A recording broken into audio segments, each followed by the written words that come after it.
My name is VanBradley and I play a lot of Anno 1800, so here are some tips and tricks I have to help you improve your game. Anno 1800 can be an overwhelming experience, especially if you are still getting comfortable with the game. So these tips and tricks might not be amazing for experts, you're probably already familiar enough. However, these can be great for people that are just getting started. My first tip is about purchasing building materials from High Clarence Hall when you meet Sir Archibald Blake. Early on in your save, you are going to need a ton of construction materials to get everything built quickly. Starting off with timber is not so bad. It does not take a lot of farmers, it does not take a lot of space, it's easy to put down, it's easy to understand. You're going to have a lot of timber without any help. Now we get to bricks. Bricks is a little more complicated. You need these clay pits, so you might only have a certain amount of bricks you can build. Each of these kind of brick factories still takes some workers, your next tier of population. These can be a little bit expensive sometimes. They have a maintenance cost, they have a construction cost. Bricks are still pretty easy. You're likely to be able to get some yourself, but you're always likely to want a little bit more. Some of your worker production chains absolutely require bricks for you to build them. Maybe you want to get brick roads early on for whatever reason. You're just going to want some bricks. Well, don't worry, you can buy them here at Archibald Blake's Harbor. If you ever need a surplus of bricks, you can come here with a ship and put them in your inventory. Once you bring your ship to the harbor, you can just click to trade goods between your ship and the harbor. And there you go. He's just going to keep regenerating bricks until he hits 150. So you're free to come in here and buy 10 bricks or 20 bricks or 50 bricks. For only 2,500 gold, bricks are very affordable. I always use this to just give myself extra bricks to work with. I'm always able to at least get a couple of brick factories on my main island really easily without having too much of a budget hit or a workforce hit. However, I like getting blocks of 30 to 50 bricks every once in a while just to help me expand more quickly. This is especially true when you are upgrading your workers to artisans, where you need bricks to upgrade those houses as well. The main reason you want to do this though is steel. You should never be building, at least in my opinion, the steel production chain early on in your saves. Building steel is ridiculously expensive and it takes almost all your workers early on. If you take all your workers early on and use them solely on steel production, you're unlikely going to have enough left to meet all of their needs. Something like a brewery, though, one of the happiness kind of requirements for the workers that is going to give you a ton of coins requires steel. But while it requires steel, it doesn't require an ongoing supply, so you can do the same thing and come up to Sir Archibald Blake and get your steel beams here instead. They're far more expensive than the bricks, but they're totally worth it. I always come in here. This is also great, too, if you want to capture islands early on. You'll notice we have no steel production, but we do have 3 settled islands. That is because I went and purchased steel at Sir Archibald Blake's. You know, you only need 8 of them to settle an island. I purchased 8. I went and settled that island, all without building it here myself. At some point, you will need to build this, but even just getting the steel online is 100 workers. Getting the steel beams is another 200 workers, so we're 300 workers deep for 1 steelworks, and a huge maintenance cost early on. And then we're adding some weapons to that, most likely as well. It's another 50 workers and another 150 on the maintenance. I find early on it's best to just get your steel from Sir Archibald Blake while you're building up your worker workforce. Once I have my beer set up and my church built and everything's kind of done, then I circle back and I build my steel production, because you're going to be able to do it on your own eventually. It's just not the first thing I would rush to. I would always go and buy it here. If you don't want to go through all that work, whether it's construction materials or not, you can kind of just come in here instead and say, hey, if I am below 30 bricks, I want to buy when I'm under 30. That way, if Archibald Blake ever comes by and he has the bricks you're looking for and you are under 30, he'll top you up to 30, no problem. This can be really helpful if you are dealing in smaller amounts. You just want a few bricks or steel beams every once in a while, or you want to make sure you always have a reasonable supply, or you don't have the ships to actually send back and forth, or you don't want to actually micromanage it all. I find myself moving back and forth with the ships manually just to better control the costs and what I need, but you can also set it up in your harbor.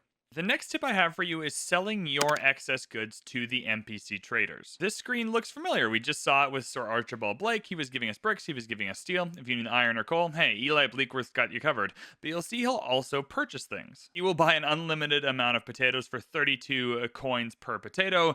Crucially though, he's going to buy an unlimited amount of soap for 384 coins per soap. Basically though, if you come to any one of these NPC traders and they have a request, it's likely the best value you're going to get for that item. Setting up your production chains around this can be a good strategy. Maybe you just want to make extra soap for the sole purpose of selling it to Eli. If not though, I haven't yet in this save here. I've got 2 soap factories going, which is more than I need right now, so I'll sell the surplus, but it's not an obscene amount. I'm not going out of my way. With these farmers and with these workers, I could build more soap if I wanted to do it just for the money, right? But I'm going to come in here and I'm going to take some of this soap and I'm going to go sell it to Eli. I'll leave 10 here though, so they can still have baths and stuff. Just by making some excess soap, I've been able to come in here and earn 26,000 extra dollars. It's a huge boost when my total income right now only sits at $60,000 in the bank. So I'll sell those and voila, 26,000 coins in the bag. When my total surplus is currently 678 a minute, that's not so bad. That's like 35, 40 minutes of game time worth of income just for selling my excess soap. I've loaded a little bit later into this save, which I am playing on YouTube, by the way. You can watch this whole save if you want to. That link is in the description. However, you'll see we're a little bit farther along. My next tip for you has to do with finding island settlements. This might seem obvious, but I would make it a priority to make sure you find a couple of islands you really want and claim them early on. This depends a lot on what difficulty you are playing at, on whether that's even possible or not, but assuming you've loaded in a fairly chill game for yourself as you're kind of learning Anno and getting things going, or you've just loaded into normal settings, this should be fine. There's a lot of things in this game we are going to spend influence on, but you're only going to get a couple of opportunities to spend them on claiming islands. Making ships in our shipyard costs influence, putting down town halls and trade unions cost influence, and these are all things we are going to want to do more of later in the game, but early on we want to claim these islands. If you don't claim them now, they're going to be harder to get later if you're trying to take them from the AI. Going through each area of the game, even if you're not using them, and just claiming a couple of the bigger islands that have either fertilities you don't have. If we take a look at Cloverdale here, we have grain, we have hops, we have furs. That's all lovely, but we need red peppers to build our canneries. Where am I going to get those from? The easiest way is from Pepperville here, which has a red pepper fertility. So I'm glad that we picked up this island because now we're able to use it when we need to. Finding space that you don't have and fertilities that you don't have is way more difficult to do later on, so just claiming these islands early is incredible. Same here in the New World, especially in the New World as Manola. We're playing with the DLC, so we have this giant island here that's doing a lot for us, but we claimed these other islands mostly for fertilities we don't have. I need pearls, I want lots of oil, this island has that on offer. I need cocoa, I can build that here. I'm going to want a place to farm some more caoutchouc, I can build that here.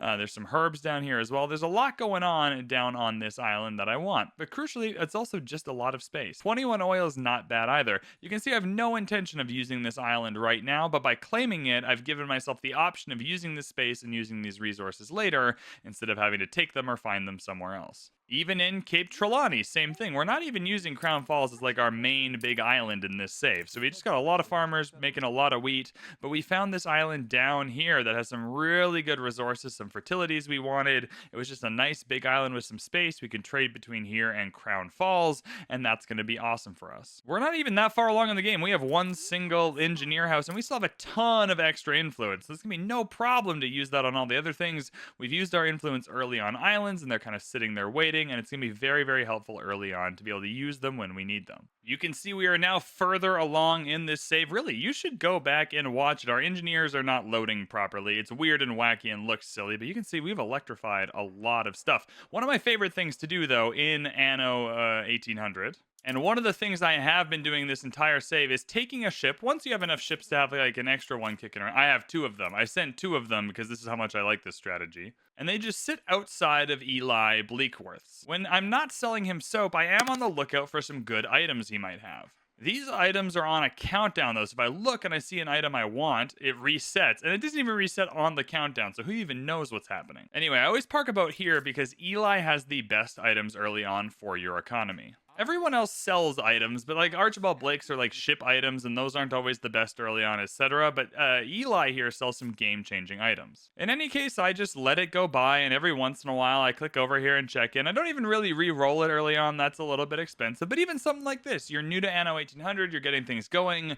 We have an iron founder here equipped in a trade union, not that expensive, $27,000. It's going to take all of your steelworks or your iron mines or your coal mines within its radius and give it 20% production. We went over how many workers it takes and how much money it costs to get those steelworks down. A free 20% production isn't that bad. Maybe this lady will pop up, the fine couturier. I don't know how to say that, but maybe you don't need this. However, getting 30% less workforce in your framework knitters and it'll make the sales for you is incredible. If we took this item and brought it over to our city, we have a ton of framework knitters. We're in a bit of a renovation right now, but we currently have like 8 framework knitters just kind of kicking around here. We could reduce that by 30% or increase our output by 30% and get rid of our sail maker as well because it would make the sails for us. That's awesome. And by just having a boat ready to go, we found some game-changing items for us. This guy right here, this General Foreman, cost us like 70 grand. Not that bad. We have 237 right now. We're bringing in 3,000 every minute, so that's not terrible. He is giving us free steel beams. Not only am I sending less workers to these 3 brick factories,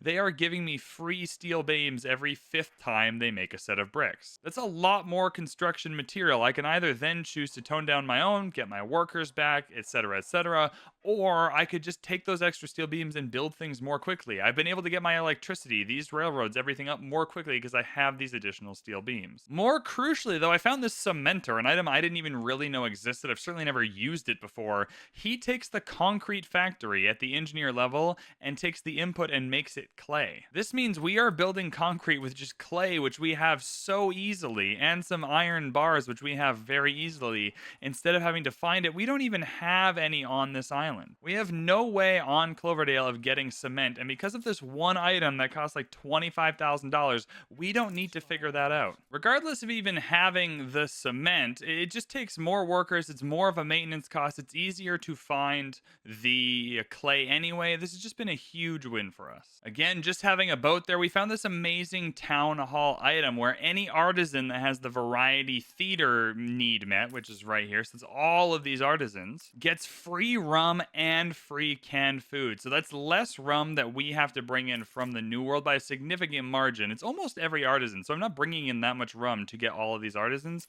But crucially, this canned food production chain is excruciating. I'm running it at 150%. It's so annoying. And you can see all of that canned food we're making. We hardly even need it. We're hardly even using it. This went from not enough canned food to about, oh man, we could 3x our artisans and still have enough canned food. There are way better items than all the ones I've just showed off in this game. And there are different ways to acquire them later on. But literally just taking a boat and parking it out here and waiting for some good items is an incredible way to get your game going. The next and final tip I have for you, and one that I kind of just made up when I was getting into Anno, especially 1800, that I just try and live by, you always want to make sure the things you are producing are doing something for you. A lot of people will struggle with finding a balance, with their production, with their population, with their actual income balance, with how many boats they build, etc. But I find just making sure everything I build is doing something for me is a very helpful way to think about it. Here is a list of all the things I am producing, and let's go through and see what they are doing for me. Mostly you want these blue bars to be pretty close to these green ones. If there are huge gaps, if you are producing way more than you need, it means you're spending a lot of money. If you're way overproducing bread and way overproducing beer and way overproducing sausages, why aren't you just upgrading some farmers into workers so you can at least get more money from overproducing those things? That's a good example of the items doing something for you. If you're overproducing it and then you upgrade, so now you're at the right production level, you are now getting something out of that item. That is more population, more money, your economy is healthier, your workforce is healthier, etc. But not overproducing is pretty simple advice, and VanBradley, to be fair, it looks like you're overproducing at least some items quite a bit. That's correct. I still want to make sure they are doing something for me. The soap is very intentional. I'm keeping this kind of 2 soap per minute extra surplus, and instead of using that to upgrade farmers into workers who need that soap, I am taking it via a trade route. Soap for profit. This is a trade route that just picks up any extra soap I have and sells it to Eli automatically, which we talked about earlier in this video, and I'm just using that for a little bit of extra income. Then the sewing machines and soon to be schnapps I am going to be trading on the Dockland. So I need a surplus to trade in the Dockland so I can acquire an item I don't really want to build or can't build or just want some more of, etc. I can exchange those items, so those extra sewing machines are doing something for me. Some of that extra schnapps as well is heading to the New World where it's needed to satisfy a need. I'm overproducing schnapps in the Old World in Cloverdale, so I can take some of those extra schnapps and send them here to the New World. So it's doing something for me. It is giving me more Hacienda Obrero population and 6 coins, which is awesome. Way worth the overproduction. Now, there's a lot to keep track of in Anno, especially as you get through a lot of items you're building. You're always going to be overproducing. Underproducing is way worse than overproducing. So what do you do if you're overproducing but don't quite have a way to figure it out. You could always come in and adjust the productivity, right? You've built the building, but you don't need that many. You can come in here and lower it. However, that's not really ideal. Instead, you could just passively sell it. I came into an earlier version of this playthrough where I haven't quite set it up, but you'll see there's a lot of items that I'm not selling on the Docklands, right? I need my schnapps, so we're going to be selling those on the Docklands, so we want those. I have my sewing machines and my soap. I'm not selling those. But something like the fish, I don't want extra fish. I got nothing to do with it. So anytime I have a above 100 fish, I've just set for a sell order. If I have 100 fish, just sell it to anybody who will come and take it. Same with this wool. If I ever overproduce wool and I have more than 125 in storage, just sell it to whoever's going to take it. Now that doesn't guarantee anyone is going to take it, but it is a good way for you to get some items working for you. What am I doing with 100 sales, right? Unless I want to build 90 ships at one time, anytime I have more than 100 sales, just sell the extra to somebody. You can also just take the initiative as well. These traders have things they will buy at a premium, but they will take anything you have to offer. You can load your ships up with just any extra stuff. I want to sell 50 work clothes. I got some extra sausages. I got some extra bread. Oh, I don't need this extra iron for whatever. I'm just going to go and sell it to Eli. There we go. I've made it to Eli, just a random dude with some random stuff, and I'm just going to sell it. And there we go. For this extra stuff I just had kicking around, he's going to give me 10 grand. That's a big boost to my balance just for getting those items to do something for me. So yeah, the overarching tip is just please don't produce too much more than you need. If you are producing way more than you need, then that is going to be a problem financially. It's where most people kind of get caught up in the early game. However, if you are overproducing, that is okay. There are ways to make that work for you. Just get all of the things you're producing to do something for you. That's all I've got for this video. That wasn't an exhaustive list of all the tips of Anno 1800 I could give out, or even the best specific ones for new players. Those were just the ones that I found most helpful, that once I realized that in the game, I could be like, oh my god, that's changed the game for me. This is something I'm going to take into my next playthrough. I hope you'll come and check out the videos of us actually playing through this save. This is Cloverdale. This is our Curious Capital. It's been a lot of fun so far. Those videos are in a playlist on the channel you are watching right now. If you enjoyed this, let me know in the bottom what other Anno videos you think would be worth making. Hit the like button, hit the subscribe button. Thank you so much for watching. As always, I hope your next Anno game is a little more fun or intuitive because of this video. But thanks again for watching. We will see you in the next one.